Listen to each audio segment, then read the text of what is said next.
لو قلت لك إن حركة واحدة بس غيرت إنتاجيتي بالكامل الأسبوع ده مش هتصدق. تعالوا شوفوا. النهاردة عايز أحكي لكم عن حاجة جربتها الفترة اللي فاتت في المذاكرة، وهي مهام الأسبوع. كل أسبوع بكتب في ورقة كل المهام اللي المفروض أعملها في الأسبوع ده. مش كل حاجة لازم تكون كبيرة أو معقدة، بس تكون قابلة للتنفيذ. أنا جربتها وقررت أشارككم التجربة وأقول لكم إيه اللي حسيت بيه وفايدتها بالنسبة لي ونصايح لو عايز تطبقها.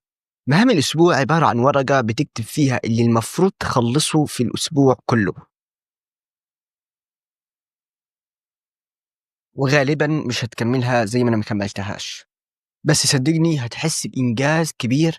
ولو جيت قارنت الأسبوع ده باللي قبله هتلاقي نفسك أنجزت أكتر في الأسبوع ده، لأن أنت شايف الحاجات اللي المفروض تخلصها قدام عينيك، وده هيخليك تبدأ تنفذها. الموضوع ده بيخلي دماغك مرتب شوية بدل ما تبقى تايه ومش عارف تبدأ منين. الورقة دي بتديك خطة واضحة. خليني أقول لك إن ده رابع أسبوع أطبق فيه الفكرة دي. أول 3 أسابيع ما كنتش بكمل المهام بتاعتي، بس جيت في الأسبوع الرابع وأخيرا قدرت إن أكمل المهام بتوعي. أنا جربت الأسبوع ده كتبت 28 مهمة.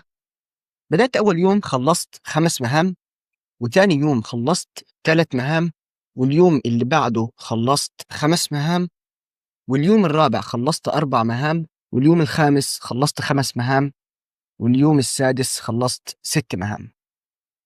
وفي أول 3 أسابيع ما كنتش ملتزم، بس على الأقل كنت عارف المفروض أعمل إيه وما كنتش تايه. الفرق الحقيقي كان في إحساسي بالإنجاز حتى لو ما خلصتش كل حاجة.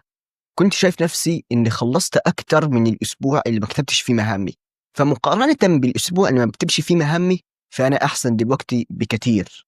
وقبل ما نكمل ما تنساش تشترك في القناة وتفعل زر الجرس عشان يوصلك كل جديد، ويلا بينا نكمل. وبعد تجربة عظيمة مع الفكرة دي ممكن نطلع بشوية نصايح لو عايز تجربها. اكتب حاجات تقدر تعملها علشان تقدر تخلصها، وما تعملش زي كتبت حاجات كتير وما كملتهمش. بس لما عرفت المقدار اللي أقدر عليه فعلا ساعتها قدرت أكملهم. رقم 2، رتب مهامك حسب الأولوية علشان ما تكتشفش في الآخر إنك عملت الحاجات المش مهمة وسبت أهم حاجة. علق الورقة قدامك علشان تشوفها كل شوية، ولو بعدت عن المذاكرة لفترة تشوفها وضميرك يأنبك وتحس بالذنب وترجع تكمل من تاني. رقم 4، حط علامة صح على كل حاجة تخلصها، هترفع من معنوياتك وترجع لك الحماس من تاني إنك تكمل. ما تزعلش لو ما خلصتش اللي كتبته، فده طبيعي، بس حاول تخلصهم. بس أوعدك إنك بعد كم أسبوع هتقدر تحدد الكمية اللي تقدر عليها، وساعتها هتخلصهم. بس حاول وحاول وحاول وحاول وبس كده. جربوها وشوفوا نفسكم. سلام.